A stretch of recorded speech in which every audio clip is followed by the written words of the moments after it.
All glories to the assembled virtues. All glories to Sri Sri Guru. All glories to Sri Guru.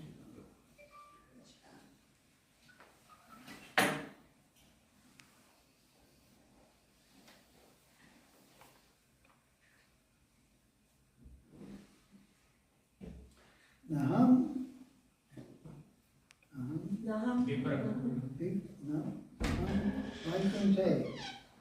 Vaikunte. I'm not in Vaikuntha. Yoginam Hridayeshu Va. I'm not in the heart of the yogis. Yacha Bhakta.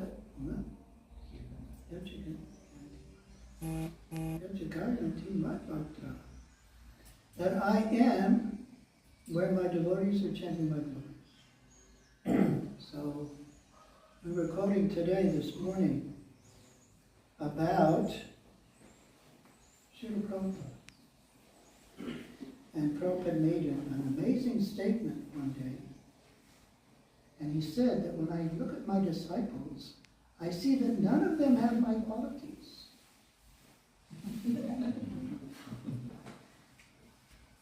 Said, but when I see a group of them together, then some of my qualities are definitely there.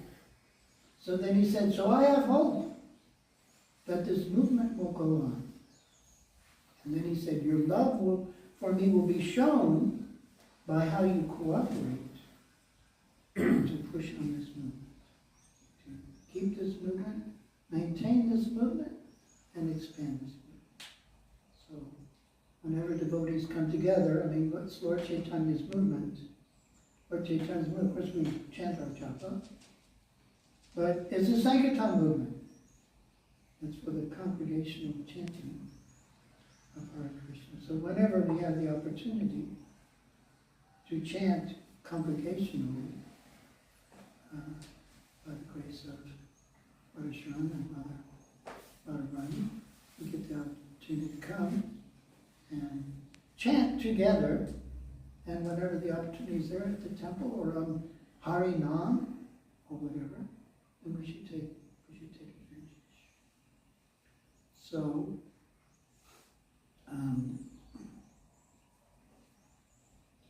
I had a little something to.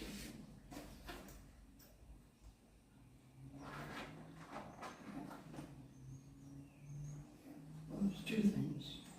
I managed to be gifted a copy of the Bhagavad Gita with a commentary by Srila Vishwanath Chakravarti Thakur.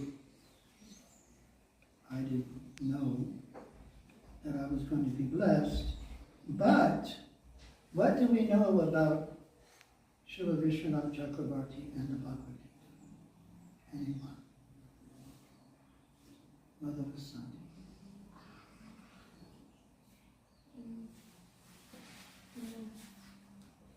What particular verse?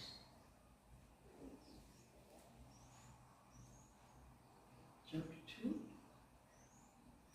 10, 20, 30, 40? 241. So when Srila Prabhupada read Vishwanath Chakravarti Thakur's commentary to Bhagavad Gita 241, then it inspired him so much about the position of the service to the spiritual master. So I was going to read that, if you don't mind. It'll just take a couple of minutes.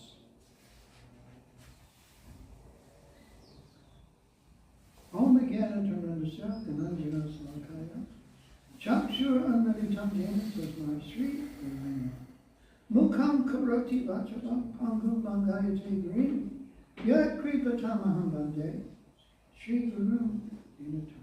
Text 41. Vya Vasayatmika Budir Ekeha Kurunandana Bahushaka Yanatascha Buddhayo Avivisaina. Resolute intelligence is only one in this process O son of the Kurus, the intelligence of those who are irresolute has many branches of action and unlimited desires. So it's quite a different translation than Prabhu.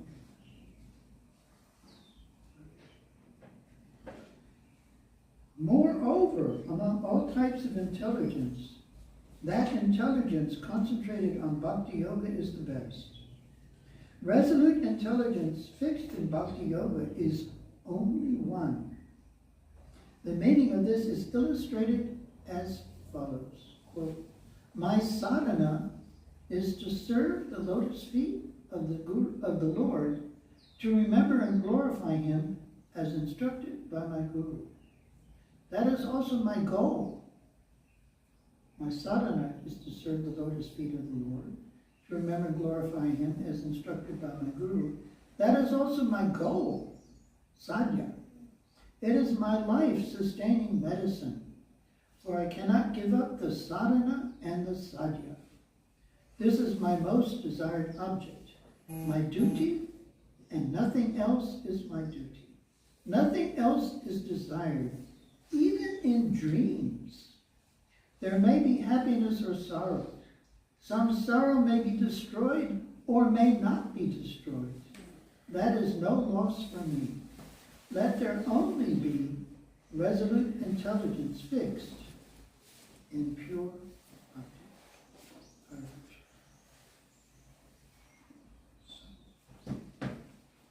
This morning, I received a message from a devotee in California who is originally from Mauritius and who stayed in the temple here in Cape Town as a student at UCT. And eventually he was initiated. Now he lives in California.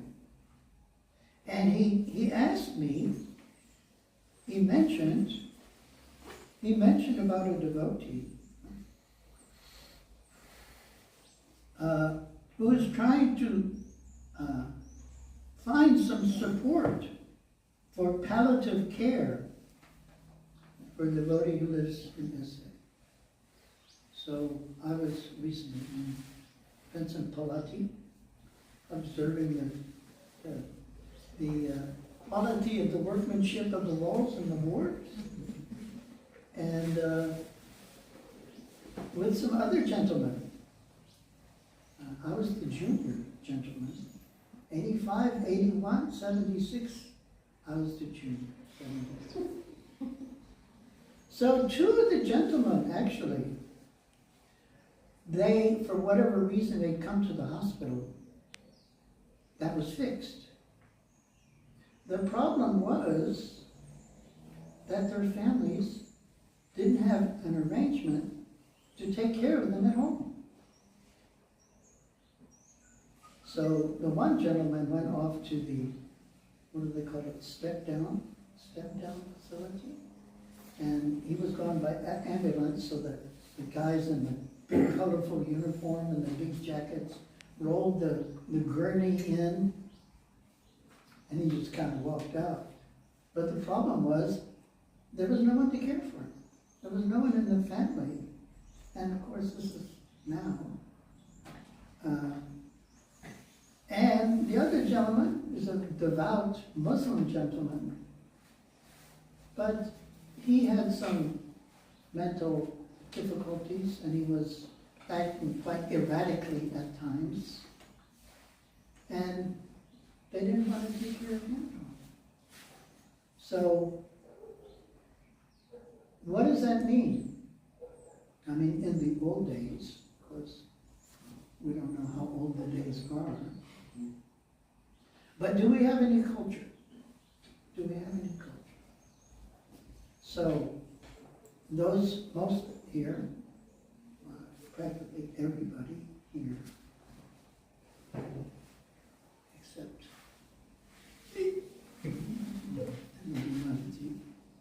are from Indian background. And that is a great benediction. It's a great benediction, but still, we're not Hindus. We're not Hindus. So, even though sometimes we flip-flop, we chameleon, we become Hindu or we become Hare Krishna, like that. But the fact is,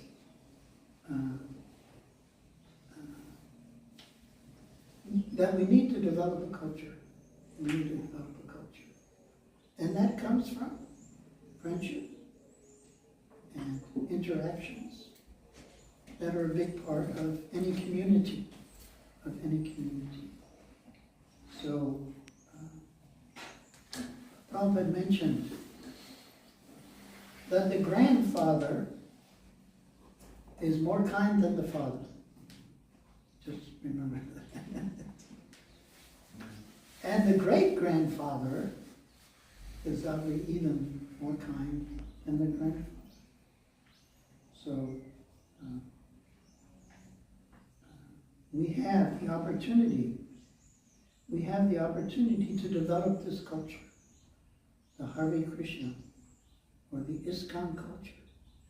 And it's very much necessary that, practically speaking, every one of us, how many people here have family, parents that are still alive on the planet? Oh. How many have more than one? Oh, very good. For myself, when I joined Krishna consciousness, I left my family. I left my community. I left my country. I left my religion. Left my education. And now,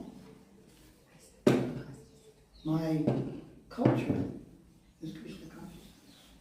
So that Krishna consciousness has to become our lifestyle. And we're not talking about different levels, lower or higher. But everyone has to be a part of the culture of Krishna consciousness, especially our young people, our young and younger people. And what to say of our older and older people. So when I got this message, it just kind of, in my mind, it just exposed the fact that we don't have this caring system that even the materialists have for their various reasons. So we need to reinforce at every opportunity the opportunity of association, of giving gifts, of inquiring confidentially, and revealing one's mind in confidence, so that we feel like a community. We feel like a community, because it's very important. Lord Chaitanya predicted, and Srila Prabhupada, practically speaking, spread the Krishna consciousness, the holy name of Krishna, all over the world. Lord Chaitanya predicted that his holy name will be spread, will be chanted, sung in every town and village in the world. And it's going to happen. But who are the people that are going to do it? What institution is going to do that? If we can see how this Krishna consciousness movement is affecting the world, then even though we have our difficulties personally and collectively, we'll still understand that Lord Chaitanya wants it to happen. So we must keep our community together, and we must take every opportunity to serve one another. Today we're being blessed by Radhasharan Prabhu. We're being blessed. We were, Radhasharan last year, we did a home program during Kartik, and we were reading from the Krishna book. And it was talking about Kartik, and it was talking about one of the most beneficial things to do is to invite devotees into one's home and offer them prasad. It was taken that to heart, and we are all the benefactors, being benefited of that. So, I won't go on much longer. But it's important that we always keep the spiritual focus and understand how important everyone is in this Krishna consciousness movement. And that this movement will grow. It will grow. And we need, Prabhupada said that he built the foundation. He established the structure. He gave the structure, the superstructure. Just like Durban, when the Radhasharan temple was being built, it only took a year to put up the 12 stories. It took 3 years to do the finishing, So that's our job. We have to finish, filling in all the requirements so that Krishna consciousness movement can be that house where the whole world can live. And people are needing more and more than ever. Some people are becoming extremely wealthy. We've been watching the reports from the political scene and how, well, we don't need to get into that. But so many people are suffering. So many people have nothing. Our son was telling us this evening, there was a man. And before COVID, he had his house and he was taking care of his parents.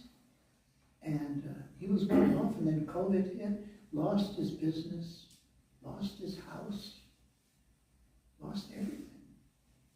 And that's not an uncommon story. What to say of people who really had nothing to begin with? They suffer greatly. So it appears that the rich people are getting richer. But so many people require the care and concern of others. And that's what this Krishna conscious movement is for. So I won't bore you any further. So we'd like to thank Radhasharan again for inviting us all. And we look forward to seeing everyone again very, very soon. Maybe tomorrow.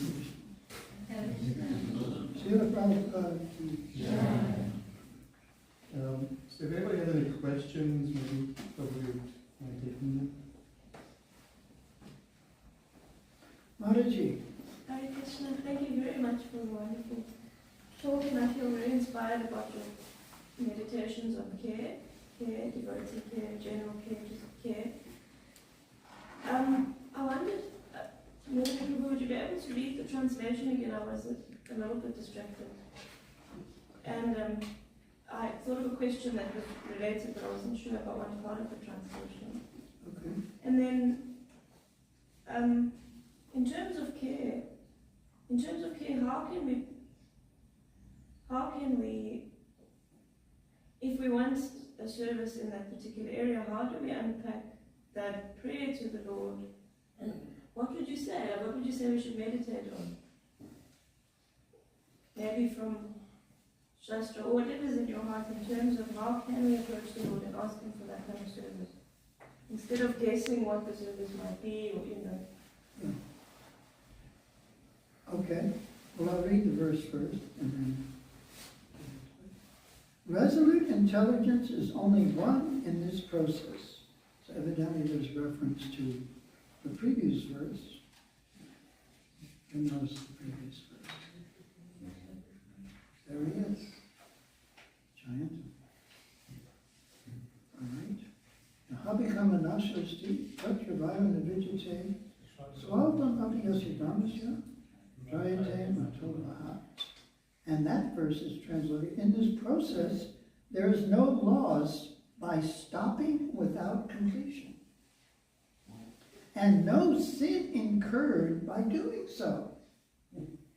One is delivered from birth and death even by practicing a little of this process. That's the previous. Resolute intelligence is only one in this process, O son of the Kurus. The intelligence of those who are irresolute has many branches of action and unlimited desires. Thank you. And the purport Prabhu said something about his purpose. He was saying, my purpose is to glorify. Okay. My sadhana is to serve the lotus feet of the Lord, to remember and glorify him as instructed by my Guru. That is also my goal, sadhya. It is my life-sustaining medicine. For I cannot give up the sadhana and the sadhya. This is my most desirable object, my duty. And nothing else is my duty, nothing else is desired, even in dreams. There may be happiness or sorrow. Samsara may be destroyed or may not be destroyed. That is no loss for me. Let there only be resolute intelligence, fixed in pure bhakti. Thank you. So when I'm hearing that, I'm thinking of chanting. In terms of glorifying the Lord's holy names, I'm thinking of chanting. And at the temple, we came across one particular purport that I wanted to ask you about. It's in the 3rd chapter, 3rd canto, 22nd chapter, and 22nd verse. I only wrote 3 words down, so I don't have the actual quote. But Srila Prabhupada says that if one is chanting 24 hours a day, they will not feel fatigue. So it's all about glorifying how the holy name is purely spiritual, is non-different from Krishna. And that in serving Krishna in that way, there won't be fatigue. But then my personal experience was so different that when I chant my japa, it's oftentimes it's dive bar japa, and oftentimes there is so much fatigue. So I was trying to understand that. Well, the holy name is full of all strength and potency. So if we're not experiencing that, then we're not chanting purely. So if we're not chanting purely, then we may be experiencing fatigue. But not if we are chanting purely. There's a verse, Nam aparada yuktanam Namadyeva harchagam avishranti prayuktani tani evarta karani cha. So that if a person, sometimes you hear people say that, well, I'm committing offenses while I'm chanting, therefore I shouldn't chant, because I'm just committing offenses. But that's not what this verse says. This verse says if you're committing offenses, then you must constantly chant. Because by constant chanting, then the offenses are removed. So, oftentimes at initiations, I've heard it so many times, most of my days have been watching memories of Srila Prabhupada on YouTube. And I must have heard it at least a half a dozen times. Hare Krishna. When devotees are being initiated and they ask, Prabhupada asks them, what are the 4 other principles? And then he asks, how many rounds will you chant? 16 rounds. And Prabhupada would say, 16 rounds minimum. 16 rounds minimum. So, we don't really think that way. We think 16 rounds is over. But the more we chant, there was one verse I remember in the purport Prabhupada said that we're not realizing Krishna because we haven't chanted enough.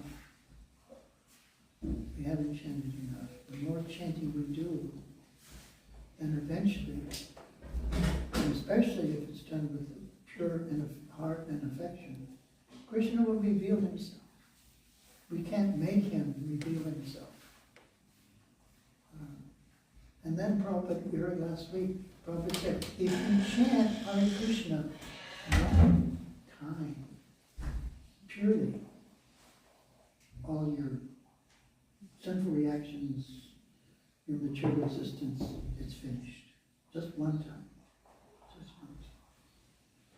So I find it important in the morning, you can ask Mama Lolita. I listen to His Holiness Bhakti Chaitanya chanting.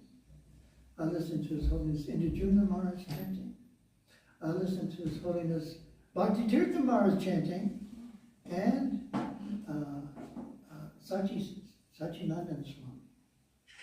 Because it's so important to hear devotees, and you can hear their sincerity. And sometimes when our sincerity isn't very good, or we're not feeling sincere, we're not feeling ecstatic, or it's a grind to chant the 16 rounds, then it's always good to take shelter of more advanced devotees. Thank you very much. Thank you. I know.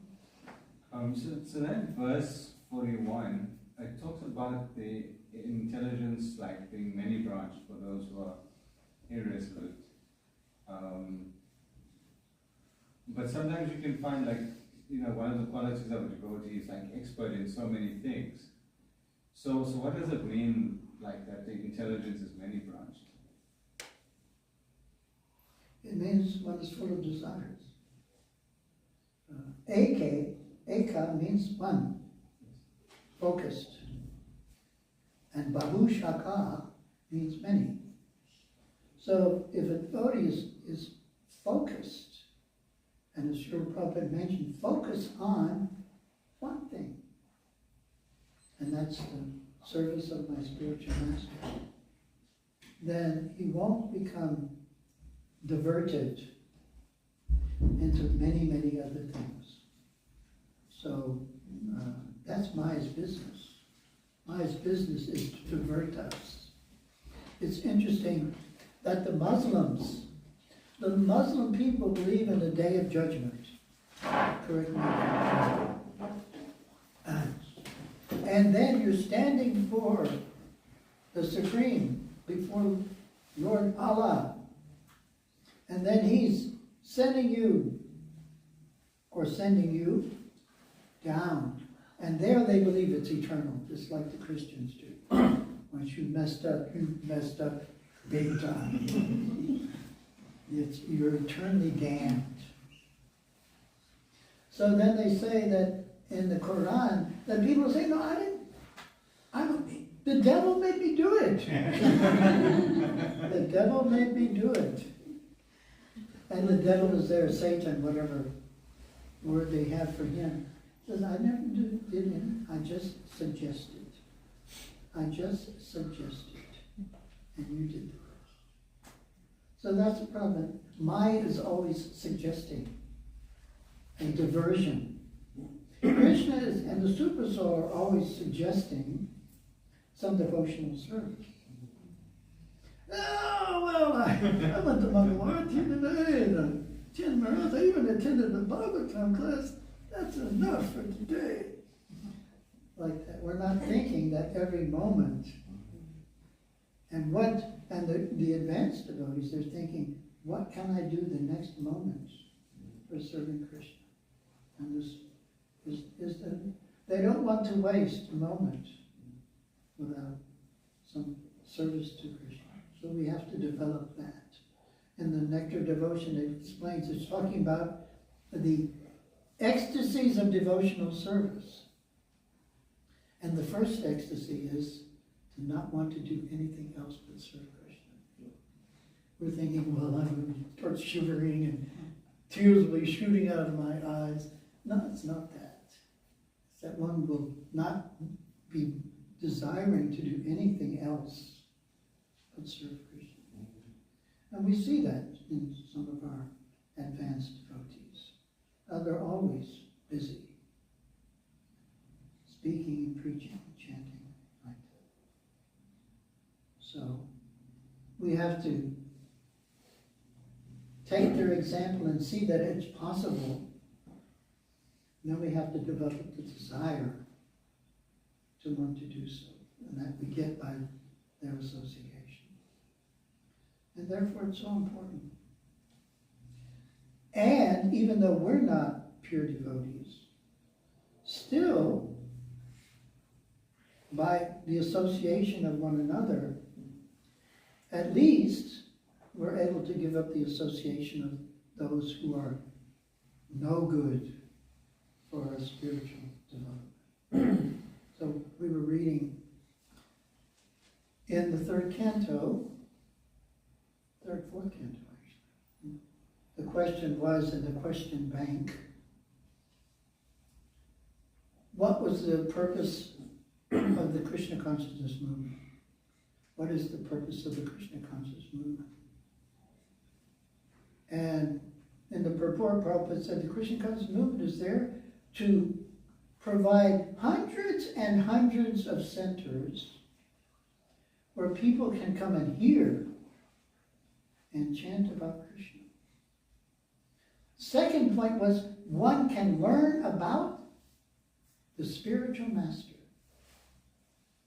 You see, if we're involved in a little bit of interfaith, and the difference between Christianity and Islam or Judaism or whatever, the difference is, of course, Srila Prabhupada and all of our acharyas. The difference is the spiritual master. Because they don't have Jesus as their spiritual, but he's not here. They don't have his personal example or anyone who's following him decently who can provide that example, who can provide the teachings. Because the teachings have been changed. You don't find Bibles now with thou shalt not kill. You don't find Bibles like that. Thou shalt not murder. Why? Because it's inconvenient. It's inconvenient. Because you only have to have a tiny amount of sense to know that the animals that you're eating are being killed. In the Chaitanya Charitamrita, it's mentioned that it even talks about any person, really, who rejects the instruction of the spiritual master because of an attitude of sense gratification. The spiritual master is wrong, and I want to do this.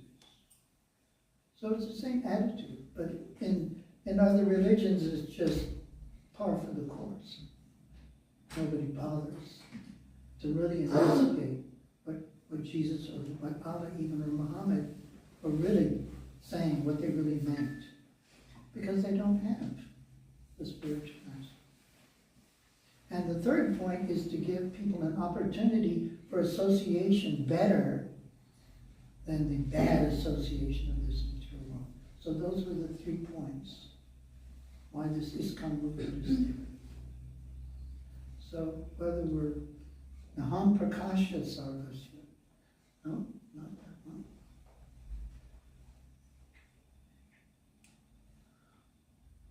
The Vaikuntha one.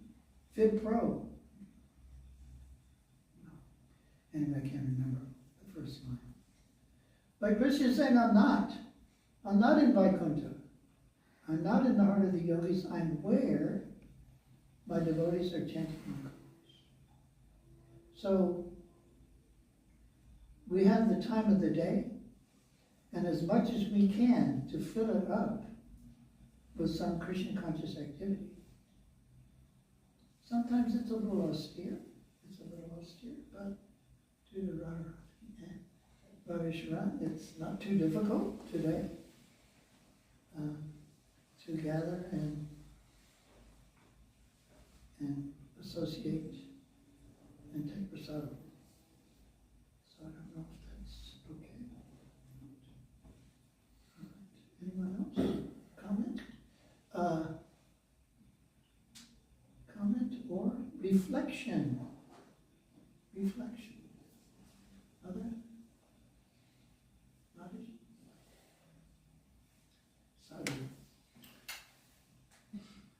call on certain people.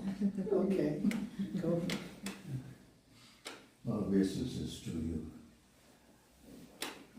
By you drawing comparison between Christianity and Islam, would you find, by your definition, that that form of religious practice has no value in this present time? I didn't say that. Prabhupada didn't say that. Prabhupada accepted Jesus Christ as a pure devotee. And he also mentions in different places in the Bhagavatam, when he's talking about Haridas Thakur, he also mentions about Prophet Muhammad doing great service for the cause of God. It's like the dictionary. When you go to school, you got your, what are they called? Oxford Dictionary. Huh? The Oxford Dictionary. No, the word book. Oh, book. The word book. Right, it's not this big. You have to get it every year. And then you have the Oxford Unabridged. Both dictionaries. And if you look up a word, if the word's in the smaller dictionary, it'll basically have the same meaning. But the bigger dictionary's got a whole lot more information and background. So the Vedic literatures are like the Oxford University, unabridged. And other religions are mostly just interested in people being religious. Who was it? Was it Maharaj you just visited? He gave a class thing. Forget about religion. Or maybe it was Prabhupada. Forget about religion. Let's talk about love for God. So most religions aren't interested in getting beyond more than daily bread or material benefits. They're not interested in developing a loving relationship with God. But for some people, that's where they're at. So Prabhupada never criticized that. In the Bhagavad Gita also it says that one shouldn't, what is it? Oh, there we go. Anyway, it's in the 3rd chapter. One shouldn't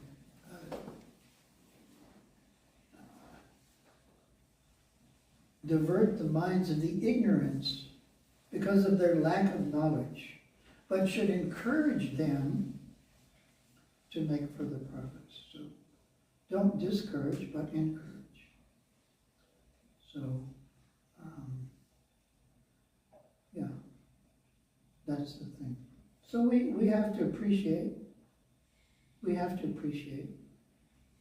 that people are following some religious principle and encourage them to do more. Prabhupada was in Tehran, and Dayananda Prabhu and Mother Nandarani, who recently just passed away, very stalwart devotees.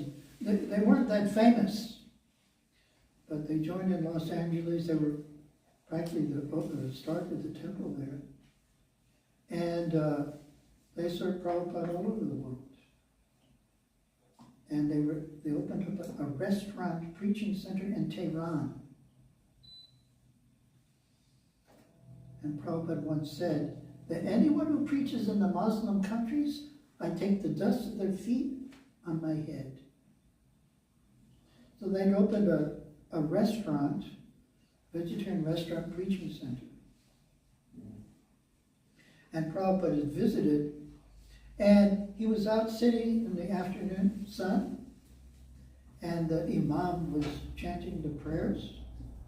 And one devotee said, better if he was chanting Hare Krishna. And he left it off like, yeah? And Prabhupada said, so, you want me to be sectarian? You want me to be sectarian? And in different times, Prabhupada was completely not sectarian.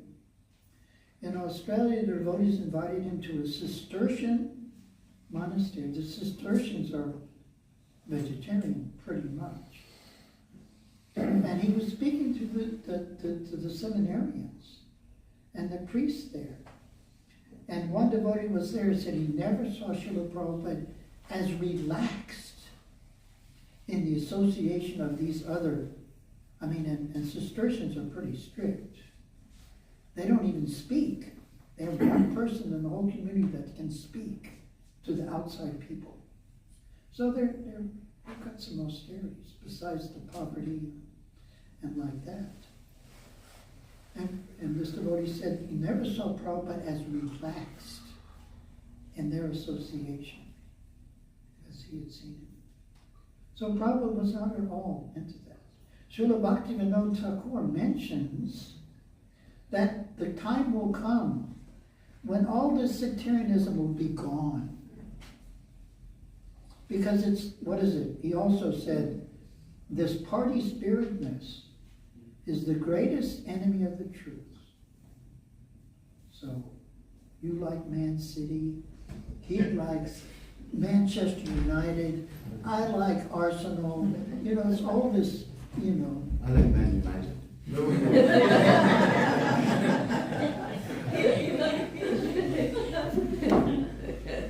Yeah. So, the party spiritness, and people take their religion as their party. And it's very difficult, even in this interfaith discussion. You don't get the feeling that people understand that you're worshiping the same God. You're worshiping some other God. So wait a minute.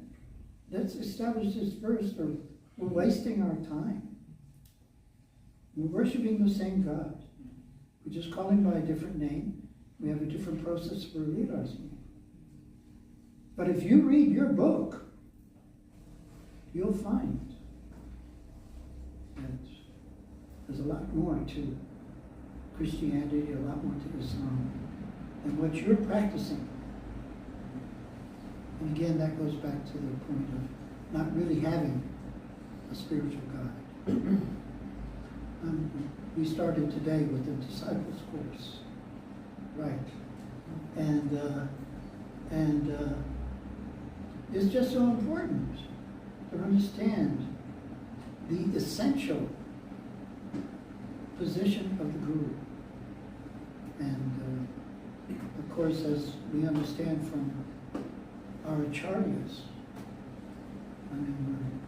we fall very short in regard to the purest understanding. But still, we should be working on it. Tomorrow is Guru Purnima. Guru Purnima. Do you know what day that is? Whose Vyasa Puja is it? Vyasa. It's Vyasa Puja. So it's the birthday of Srila Vyasadeva. So, again, we have to understand how fortunate we are. Really, sometimes we lose track. We lose track of how blessed we have been being touched by Srila Prabhupada, by his books, by his devotees, by his temples, by his prasada. And we're going to stop now. So we're very fortunate. We should appreciate that. We should never forget it. We should remind ourselves and remind others. That's a great blessing. And keep strong in Krishna consciousness. And the world will change. The example is given of a big tree. You can have a big tree, and you can have a little wedge. But as long as you keep it sharp, all you have to do is keep pushing. And the big tree will go down. So this modern materialistic culture is such a big, sinful mountain. But if we keep pushing, it'll come down. Maybe not in our lifetimes, but we'll be the source of those who will. So we have to bring them forward, train them up, encourage them, and keep them on the path. Hare Krishna. Srila Prabhupada ki jai. Thank you very much.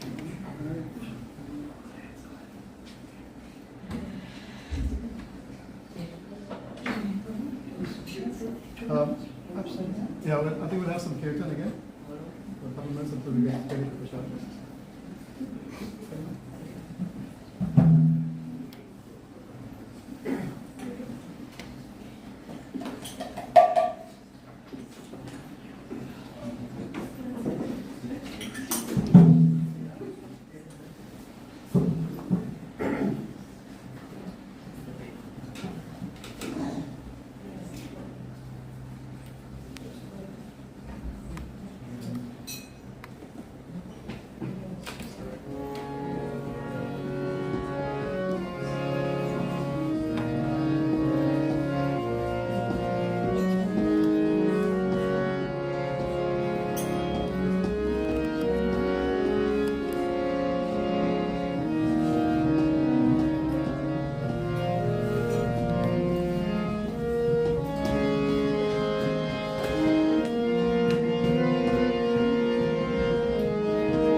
Krishna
Hare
shout together one more time. La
Shila Bhagavan ki Jai.